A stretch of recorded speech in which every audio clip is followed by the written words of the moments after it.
Gang de légumes, gang de légumes.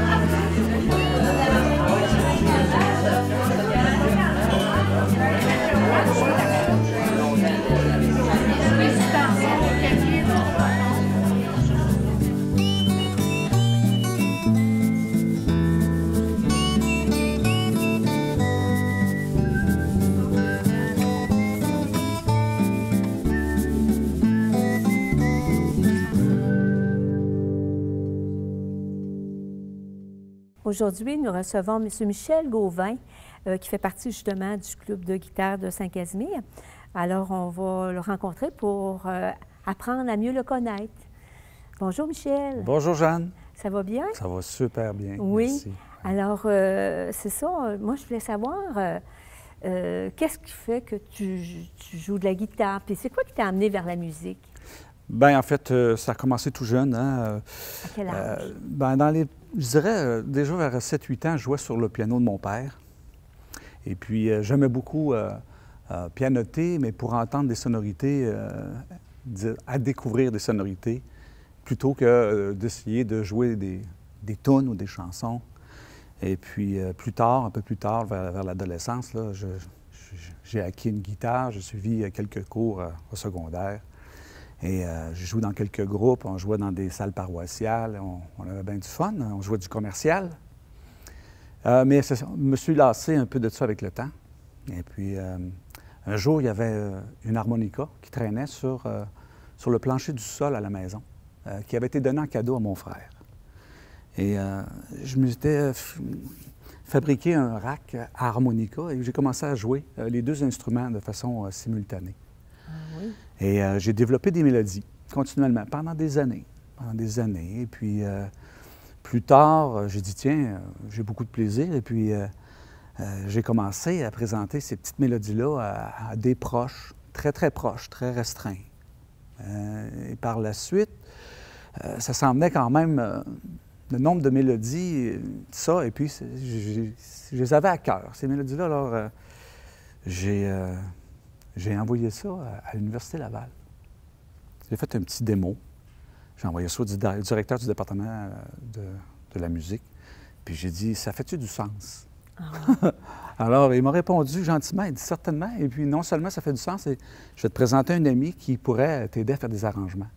Et de là, j'ai commencé à m'associer avec des musiciens qui étaient professionnels. Donc là, j'ai pu, pendant cette période de temps-là, monter mon niveau musical. Et j'ai fait quelques prestations de mes mélodies qui sont toujours instrumentales à ce moment-là.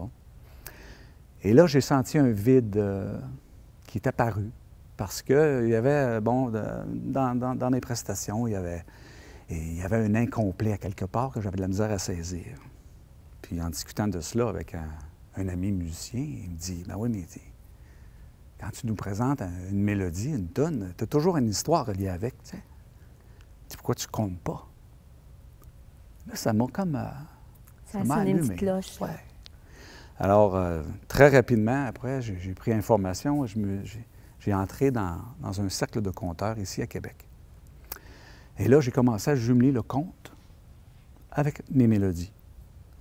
Et je m'apercevais que j'avais le goût de faire des personnages, que j'avais le goût de faire des petites scènes théâtrales. Et que mon jeu scénique se développait tranquillement comme ça, au fil des années. Et dans les univers que je développais, bien entendu, j'utilisais toujours mes mélodies qui étaient là, ancrées en moi. Fait que c'est comme ça. Alors, de fil en aiguille, que maintenant, sans penser que j'ai accompli ma fibre artistique complètement, elle est toujours en développement, mais je suis rendu là et je me suis rendu de cette façon-là, tranquillement, pas par pas. Oui, c'est bien. Puis compteur, c'est où vous prenez vos idées? Vous aimez développer dans quoi? Bien, c'est certain que ce qui me stimule beaucoup, c'est toujours des univers que l'on vit. Alors, c'est l'humain, c'est l'humanité. Oui. Et il y a toujours une histoire qui est dans le devant, qui fait que ça défile, qui fait que j'amène les gens avec moi. Mais il y a toujours en dessous un sens plus profond qui est là, que les gens peuvent découvrir s'ils le veulent. Et la façon que je le présente, je me casse pas mal la tête à ce qu'il y ait beaucoup de liberté. Alors que les gens puissent se retrouver dans l'univers que j'apporte, dans leur propre vécu, pour qu'il y ait une belle communication entre moi sur scène et le public. Et une anecdote, c'est que votre question elle me fait penser à un moment donné, dans mon cheminement, je présentais des numéros et je les travaillais tellement d'une façon consciencieuse et précise pour amener les gens là exactement où je voulais.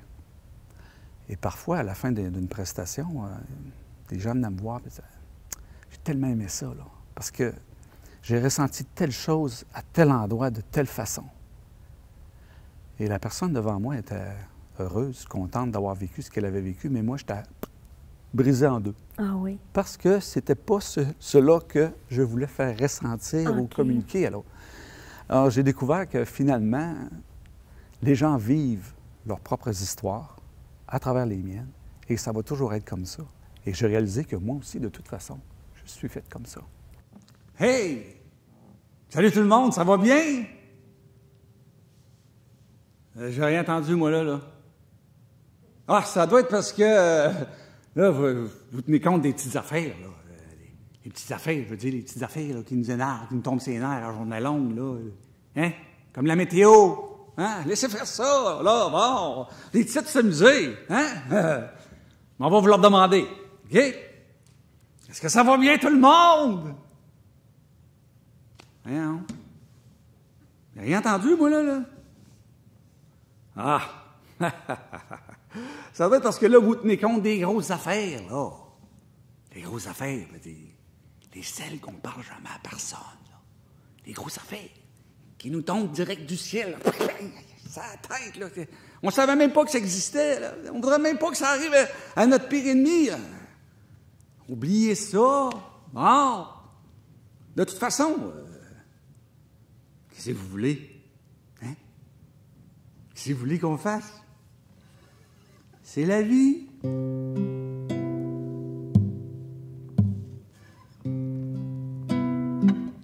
Mon père, il disait ça, lui. C'est la vie. Il disait ça à tout le monde, au sujet de n'importe quoi. Il disait ça à tous ses chums, puis il y en avait. Ils écoutaient pour finir par leur dire: ben ouais, qu'est-ce que tu veux? Qu'est-ce que tu veux qu'on fasse? C'est la vie. Mais pour le plus petit de leur bonheur, il leur disait: ah, tu vois, comme c'est beau la vie.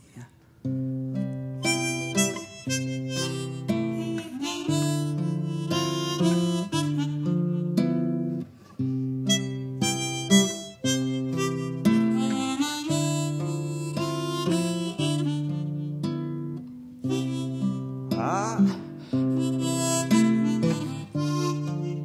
c'est la vie.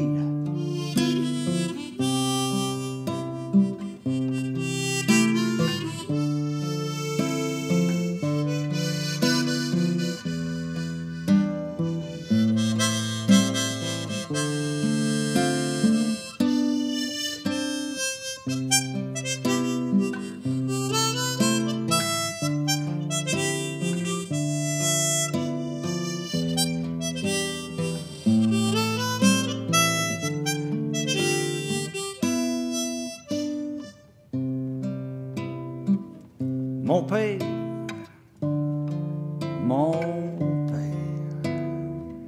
bien sûr, qui nous disait ça à nous autres aussi, c'est la vie.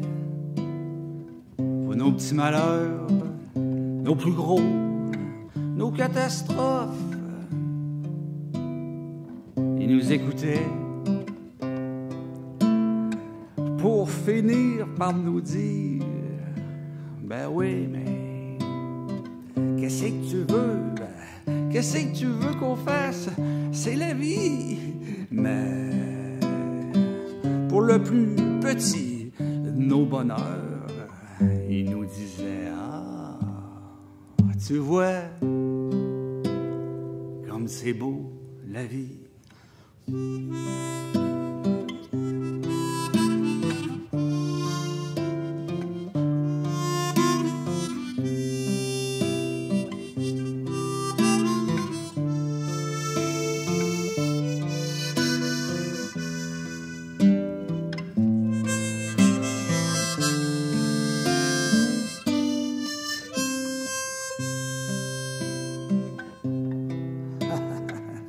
Mon père, mon père, mon père. Il disait pas juste ça, là. Mon père, c'est la vie. Ben non. Mais ça, il y en a beaucoup qui ne croiront pas. Il disait: j'ai beau regarder ailleurs, monter sur le dessus d'une montagne pour voir le plus loin possible, même si je ferais le tour du monde, je suis certain que le plus beau que je peux voir, que le plus beau que je peux avoir, ben,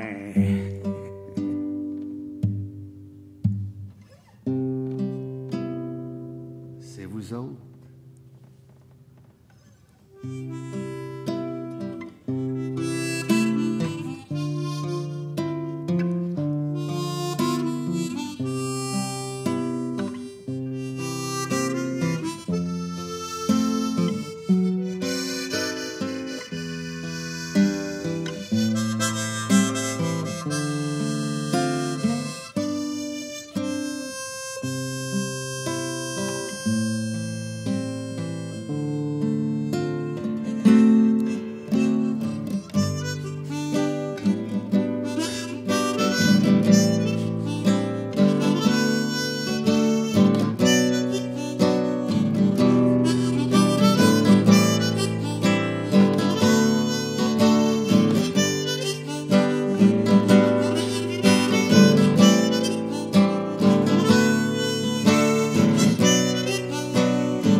Puis vos prestations, vous les faites où? Comment ça fonctionne, votre... Bien, j'aime aller, bien entendu, à Saint-Casimir, au club de guitare. J'aime aller à différents endroits à Port-Neuf où il y a des petites scènes qu'on peut se présenter. Je m'en vais jusqu'en banlieue de Montréal, où il y a des cafés, où il y a des micros ouverts. Alors, je prends toutes les opportunités possibles. J'ai fait quelques spectacles complets. C'est exigeant pour ce qui est de la promotion, pour ce qui est de se faire valoir. Et quand j'arrive à ce niveau-là, j'ai moins de plaisir. Mm-hmm. Alors, j'ai tendance à m'éloigner de ça et à prendre plus que ce qui est nourrissant que ce qui est épuisant. Ben oui. Oui. Mm. Parce que vous travaillez à travers ça, vous avez un autre métier, là, vous faites pas... Oui, j'ai une profession que je fais depuis au-delà de 30 ans, qui m'amène une belle liberté. Alors, ça me permet justement d'accomplir ce hobby artistique-là. Alors, puis je voyais que vous faites un peu d'humour, c'est dans vos contes, comment ça fonctionne? Bien, l'humour, pour moi, c'est une communication, un médium de communication qui est très, très puissant. Alors, je ne suis pas un humoriste. J'ai déjà tenté de faire des numéros qui étaient beaucoup plus humoristiques, puis quand je m'en vais dans cette direction-là, je me perds. Par contre, l'humour, c'est une puissance pour ce qui est de détendre l'atmosphère et je pense que ça fait partie de moi quelque part. Mm-hmm. Vous avez été encouragé dans votre cheminement? Est-ce que, je ne sais pas, est-ce qu'avec vos parents, est-ce que ça a été toujours encouragé, ce cheminement-là? Bien, c'est-à-dire, je ne l'ai pas vraiment dévoilé. Non. J'ai été encouragé sur le champ lors de mes prestations. Par contre, j'ai fait, comme on peut dire, un coming out artistique il y a peu de temps, il y a maintenant 2 ans, certains peut-être 3 ans, où est-ce que là, j'ai fait un spectacle complet et j'ai invité tous mes amis, toute la parenté, et pendant cette période de spectacle-là, ils ont découvert que, oups, regardons ça, la majorité des gens, même presque la totalité, même de mes proches parents, ne savaient pas.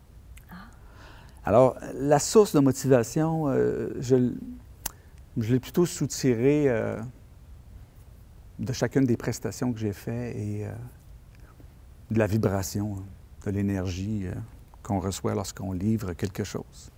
Okay. Alors, OK.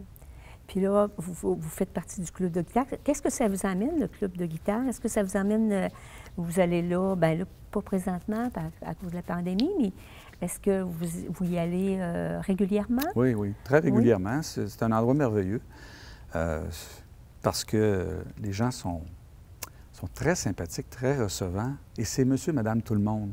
Puis, je pense que c'est une belle façon de décrire parce que même s'il y a quand même des musiciens qui sont présents, il reste que les gens qui se présentent là,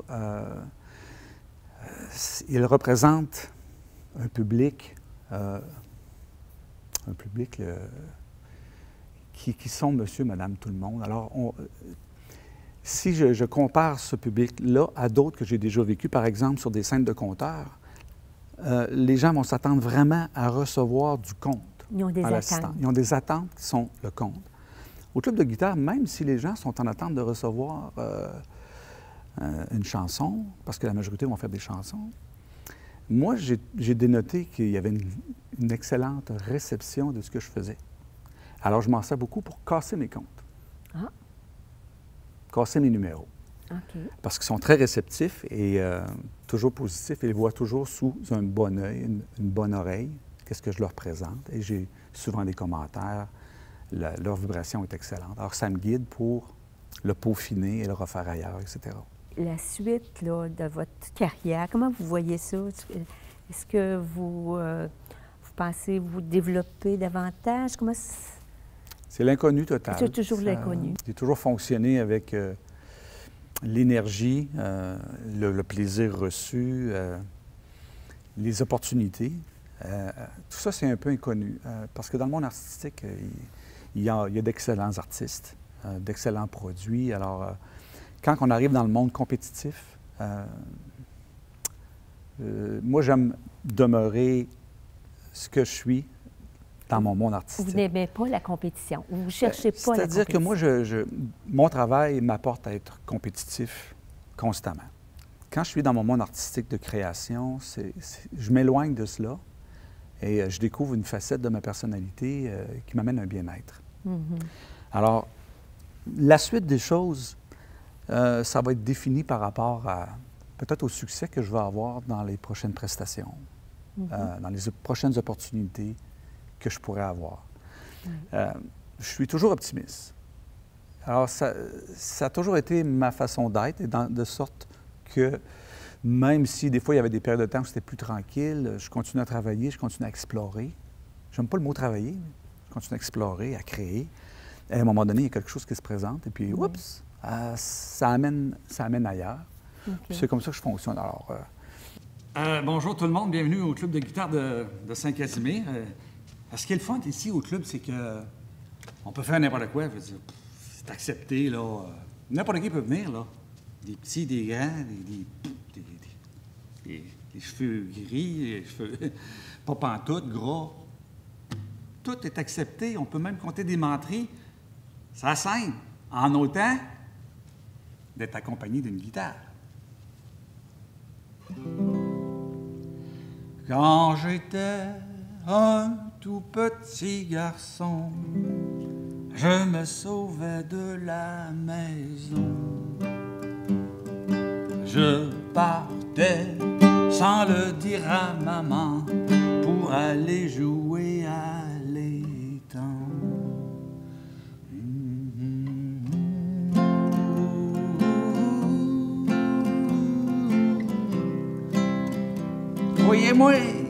Croyez-moi pas, chez nous, on avait juste une maison.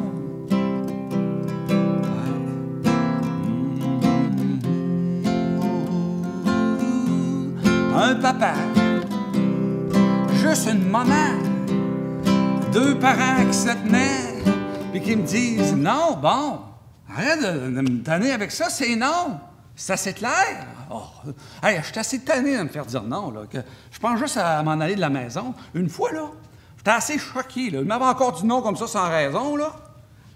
Ben, dans une vieille nappe, je ramasse ce que je pense qui est bon, qui va d'un baluchon, à genoux les quatre coins au bout d'un bâton, puis là, je le regarde en plein des yeux. Je vais m'en aller pour toujours. Quoi? Ah! Tu penses que t'es assez grand, hein? Ben, si tu penses que t'es assez grand, pars. Va-t'en.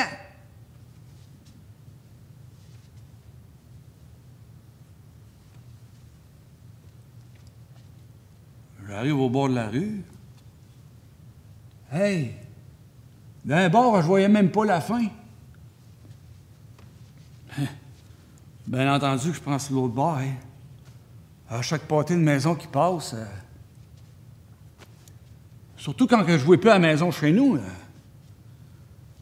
Mais je lâche pas. Je me rends jusqu'au fond. Un cul-de-sac. Une grosse clôture. Je peux plus avancer, moi, là, mais pas question de retourner chez nous, là. Non. Elle veut me dire non, hein? Hey, je monte dans la clôture. Hey! Un gros boulevard à quatre voies. Puis en arrière, des champs, des boisés, des champs à perte de vue. Je reviens chez nous. Mais, j'aimerais ça, là, pour m'ouvrir un chemin dans les champs. Ouais, pour me couper des rondins, me construire une cabane, avec une longue lame. J'aimerais ça, une machette. Quoi? Une machette? Voyons! C'est tranchant, ça, tu vas t'extrapier, ça? Non. T'es pas assez grand pour ça. Puis à part de ça, là, que je te voie pas aller jouer là, c'est-tu assez clair? Le matin, en partant pour l'école, le midi, on revenait dîner. Quand mon père arrive le soir, je leur demande. Les fins de semaine, devant leurs amis apparentés, je les lâche pas. Je me donne même des allures d'enfants piteux, là. Ils savent à quoi je pense quand je les regarde. C'est long, ça me paraît une éternité, mais je ne l'oublierai jamais. C'est l'école qui finit, c'est l'été, les vacances qui commencent. Merci, merci, paye, avec une longue lame comme je voulais. Hey, je pars avec la machette sur le côté, je saute la clôture, je traverse le grand boulevard à quatre voies, j'arrive sur le bord des champs. Je me rouvre un chemin d'un champ pendant une demi-journée, jusqu'à temps que j'arrive à un beau petit boisé fourni serré de petits bouleaux blancs. Là, je monte dans le plus grand. Hey, encore des champs, des boisés, des champs à perte de vue. Puis juste à côté, deux canards qui prennent en l'envolée sur un étang. Hey,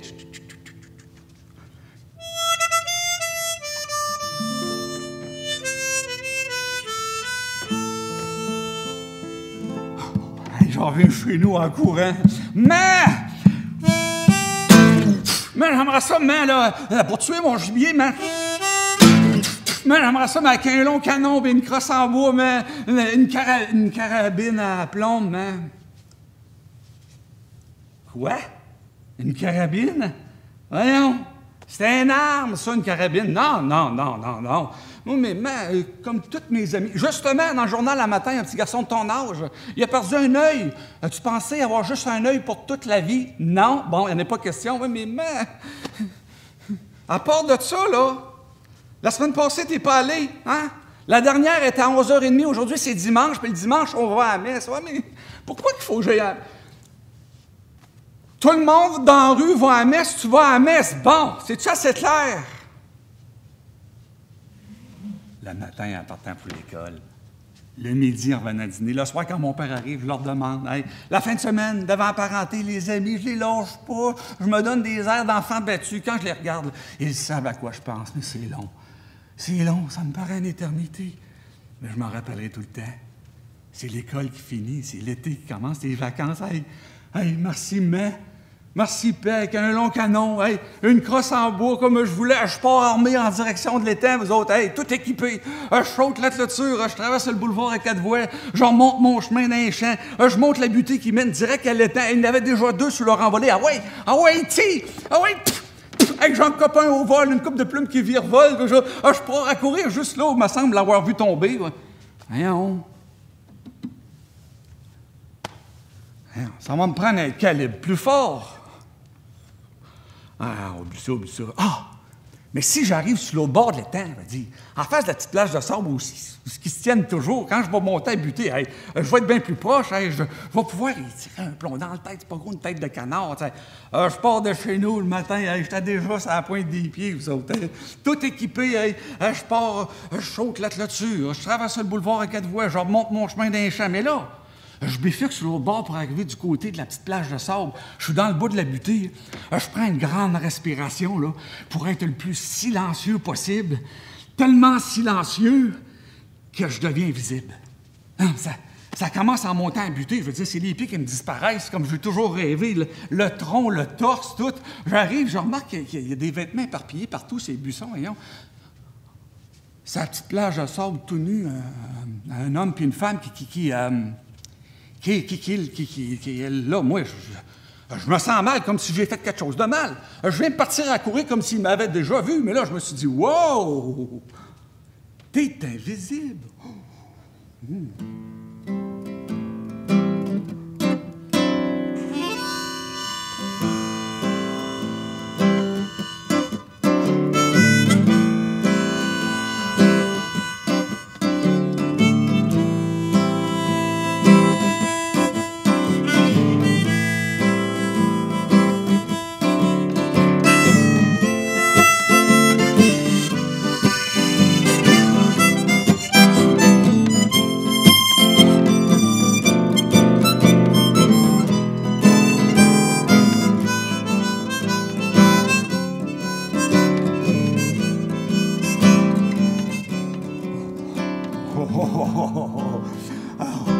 Je reviens chez nous, paisiblement, en marchant, en m'amusant, en jubilant, en rêvant de devenir encore plus grand. Mais là, j'avais bien vu que j'ai tout ce que ça prenait et que bientôt, très bientôt, je n'aurai plus rien à demander à maman.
Les guitaristes du dimanche mettent leurs chemises blanches et vont pousser la romance, une chanson ou deux. Les guitaristes du dimanche, dans une maison en planche, font chanter les têtes blanches et ça les rend heureux.